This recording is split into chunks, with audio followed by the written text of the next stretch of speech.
Hello everyone. Thank you for joining our webinar today titled Our Communities, Climate Change, and COVID-19. My name is Akemi Chan Imai, and I am the Programs Manager at Oakland Asian Cultural Center. OACC's mission is to build vibrant communities through API arts and cultural programs that foster intergenerational and cross-cultural dialogue, understanding, collaboration, and social justice. It is my great pleasure to present this event with our key partner, Eastwind Books Multicultural Services. And we are also fortunate to have support from other community organizations, including the Asian Pacific Environmental Network, Asian Pacific American Student Development, the Multicultural Community Center, and Critical Impact Consulting. This event is also made possible with support from California Humanities, a nonprofit partner of the National Endowment for the Humanities. I'd like to go over some notes before we begin the program. First, we are streaming this webinar on YouTube Live as well at the same time. The link will be posted in the chat box in case you would like to access it or share it with others during this time. Please also note that this event is being recorded, and we will be muting all participants to help us preserve the audio quality. Please use the chat function in Zoom or YouTube Live to type in any questions you have. We will have an audience Q&A near the end of the program. And after this event, please help us by filling out our evaluation survey. We're posting the link in the chat box, and we will also email it to you after the event. And as a note, please remember to enter our grant ID in the first field of the survey. That just helps to move you to the next section. And now I'd like to hand it over to our facilitator, Harvey Jeung. Welcome, everybody. Our event title is Our Communities, Climate Change, and COVID-19. Today's panel will address the climate crisis, the struggle for environmental justice, and interrelated to the climate crisis, the COVID-19 pandemic crisis. Our panelists today include Julie Sze, who is a professor of American Studies and founding director of the Environmental Justice Project at UC Davis.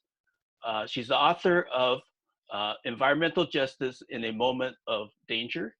Her work discusses how the climate crisis connects with struggles against racism, gender violence, and exploitation of people and natural resources. Julie will be joined by a panel conversation, which will include Shina Robinson, policy coordinator with the Asian Pacific Environmental Network, APEN, and environmental justice organization based in California's Asian immigrant and refugee communities. Also, Ratha Lai is here. He's the executive director of Critical Impact Consulting. He's been involved in racial justice campaigns and initiatives for the past decade, with half being in environmental justice. Russell Jeung, also here, is a professor of Asian American Studies at SF State and author of Family Sacrifices, the World Views and Ethics of Chinese Americans. And he's also the editor, along with myself, of the book, the new release, Mountain Movers, Student Activism and the Emergence of Asian American Studies. Myself, I'm Harvey Jeung. I'm the moderator assigned for today, and I'm a lecturer in Asian American and Asian Diaspora Studies and Ethnic Studies. And I'm also part of Eastwind Books of Berkeley. Okay, so Julie's going first, and she will speak about her book, Environmental Justice in a Moment of Danger, which will help provide a backdrop on looking at climate change, environmental justice, crisis, and recovery. We had originally scheduled her book talk at the Oakland Asian Cultural Center and had canceled it due to the pandemic crisis. But climate crisis and COVID-19 pandemic crisis find interconnection, and we wanted to make the best use of our time to deal with it with this panel. So first, we'll have Julie, and I have a number of questions, but the first question that I have is, how did you yourself become interested in the environmental justice movement? What got you involved? Well, I have been working with environmental justice movements since I was a student activist, and I was a student at UC Berkeley in the 90s when environmental justice started becoming a thing that people used, a term, environmental racism and environmental justice movements. So I actually took a lot of ethnic studies classes at UC Berkeley. So it's going full circle in a lot of ways. I was a student organizer around environmental justice issues, and then I worked in New York City, where I'm from, around for an organization called Environmental Justice Alliance.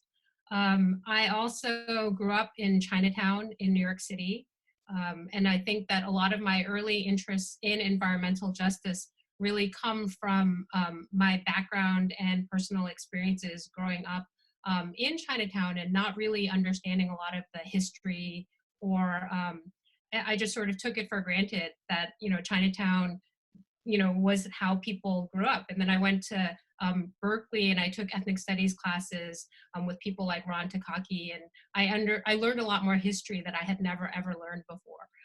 And so my interest in social movements really drives a lot of my work and research. My research has always been grounded in movements, starting as a student and then as an organizer. And a lot of my research is based on long-term relationships. My collaborator in New York, I've worked with for about 25 years. We still write together. I've done a lot of work in the Central Valley as well. So that's sort of me and how I got into it. It was a sort of I took a race, poverty, and environment class with Carl Anthony, and I didn't really know who Carl Anthony was, but he is an important environmental justice leader in the Bay Area. So a lot of it was sort of accidental, but since my early introduction to racial justice and environmental justice, it's just been a consistent thread for that time. And then tying into that is, in your research and in your book, what have been some of the ways in which climate justice have hit peoples of color especially hard? Because you cover a lot of different communities in your book, right? But it seems to be an underlying theme there with regards to how it's hitting peoples of color. Right. So this recent book, Environmental Justice in a Moment of Danger, that just came out in January, talks about, what is the moment of danger we're in. And the questions that animate the book, again, are grounded from movements themselves, but also informed by the questions that I'm really interested in. So the key question of the book is, what kind of crossroads and moment of danger are we in now? And most importantly, what might we learn from environmental justice movements in our moment of danger? And to be fair, to the audience and others, this is a short, synthetic book. It's not meant to be like an overview of all environmental justice everywhere. I wrote this book really out of the election in 2016. And the book is structured around case studies and keywords. So, I have a chapter on Standing Rock that really looks at settler colonialism and indigenous movements. I have a chapter on privatization, neoliberalism, that looks at Flint, Michigan, and the water crisis, and connecting it to the Central Valley, water and other injustices in the Central Valley. And then the last chapter looks at Hurricane Katrina as opening up this kind of era that, and then that chapter closes with Hurricane Maria. So that chapter deals most clearly with the climate crisis and climate justice. And so paradoxically, the argument of the book is that we have never been in a greater moment of danger. But on the other hand, this is the most important time to look at the arguments and the struggles of environmental justice and other justice movements. the moment of danger we're in, however you start however you want to periodize it, whether it's first contact and colonialism of 500 plus years and modernity itself, all the way through to civil rights activism. Or you could say, if you want to put it much more narrow, the rise of naming things as environmental racism, which really only that terminology only really existed since the 90s onward. Whatever start point you want to use now, justice movements articulate what the problems are and what the stakes are very clearly. And that's the key lesson of why we need to listen to what movements have been saying and are saying now. Not to just judge movements by whether they're successful, succeed or fail. If you go back to the last slide, the Noxious New York is based on the New York work. I edited this collection on sustainability, which makes an argument about sustainability has to take into account social justice, which in a lot of ways to a lot of people seems fairly obvious, but in the environmental sciences and sustainability, that's not necessarily true, that social justice is a factor. And the middle book, which we'll get back to later on, is about climate change, looking at an eco-city in China that actually my family is from, and looking at climate change from a global lens and through the lens of this, the rise of the so-called Chinese century, decline of the American century, and so on. And so that book looks at how the climate crisis it becomes talked about through the lens of China. And I think there's a lot of important lessons that we can think about as we see this kind of anti-Chinese rhetoric around the virus rising as well. So that's the sort of research I've done. Some is more or less, focused with communities themselves. But, that's a clear thread for me. I think, the danger that I'm talking about in the moment of danger is around anti-immigrant sentiments, nationalist, populist authoritarianism, which is not just a US-based political reality right now, but it's also true in places like Brazil and in Hungary, in India, and so on. So anti-immigrant, anti-refugee sentiments, nationalist, populist authoritarianism, militarized security discourse, and racist public policies. And so these are both national and also international. In a lot of ways, I like to periodize the moment we're in and this is, I understand this is my own experience, but, coming of age in the 90s, a lot of the activism in the Bay Area was around this incredibly regressive anti-immigrant, anti-209, three strikes and you're out, this kind of very, very pre-MAGA politics in California, which a lot of the younger people don't really know that much history of. And so a lot of the justice activists in the 90s, labor, environmental, reproductive justice, they articulated what the problems were. And what we see right now is the logical endpoint of their critique from the 90s onward. So my stance has always been listen to what movements say. They're mostly right. So. And then the next slide is just a couple of examples of projects I've worked on. I think storytelling and foregrounding the narratives of environmental justice activists and other justice activists is really a central part of the work that I do. I think environmental justice is really the reason why it was so compelling to me in the 90s and remains important as a framework is because of how connective the analytic is.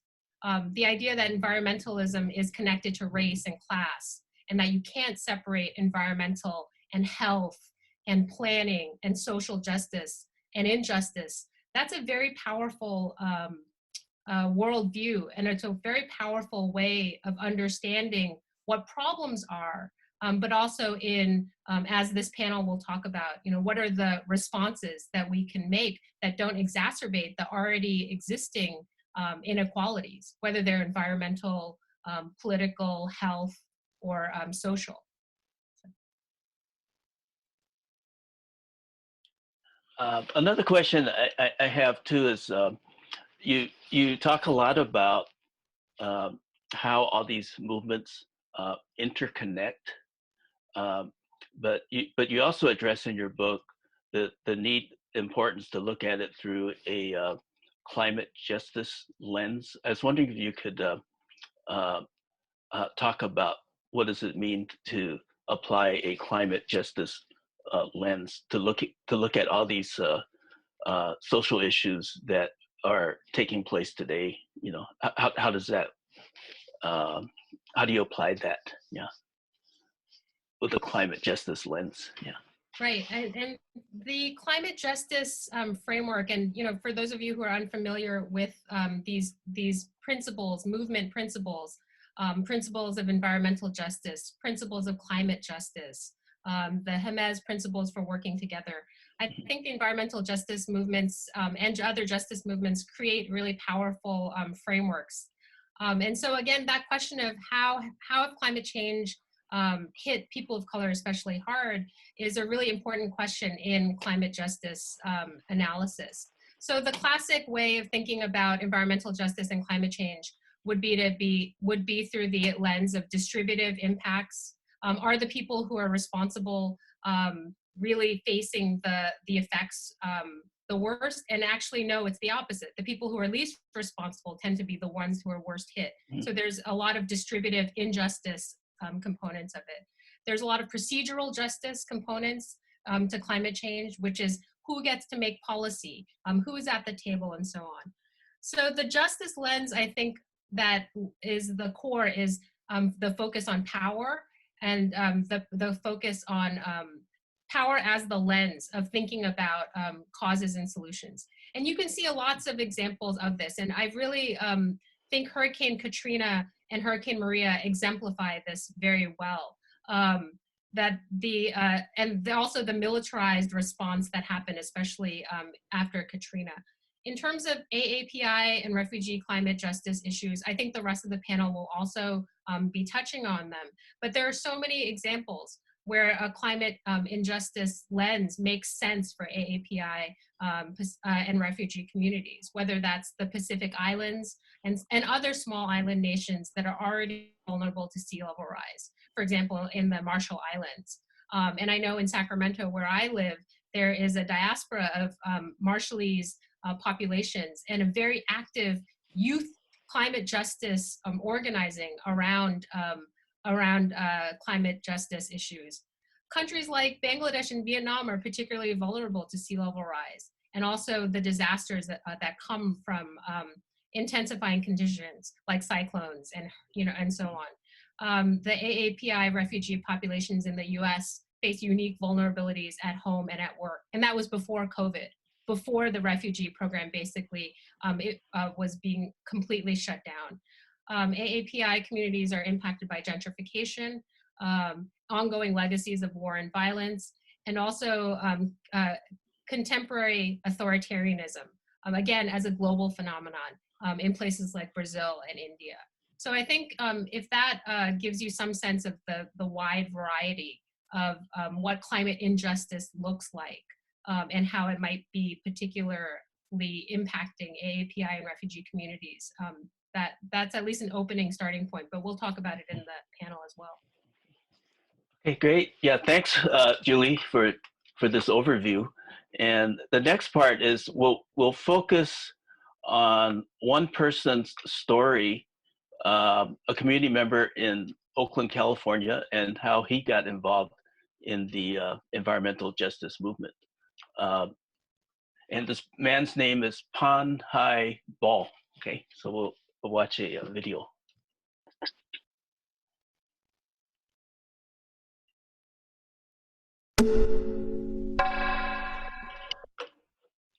我叫潘海波，我是1929年1月15号出生的。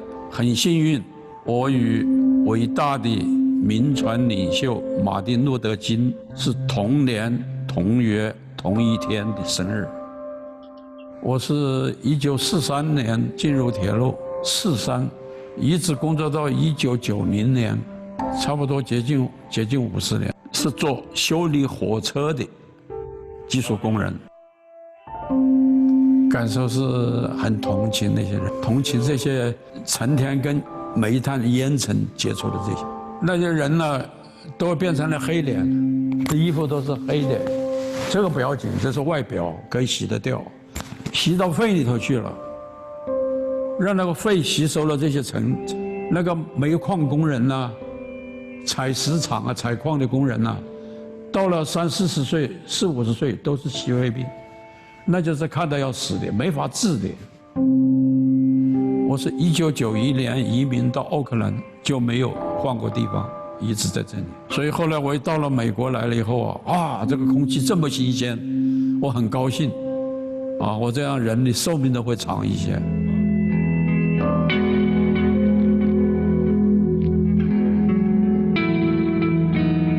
广大市民来讲，那是很重要。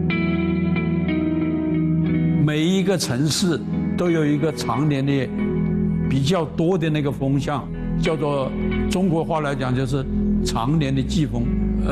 美国的地图我好像没有发现，中国好多地图上面有一个玫瑰图，就是画的像个5星啊、8星一样的，它有一个箭头指到一个方向。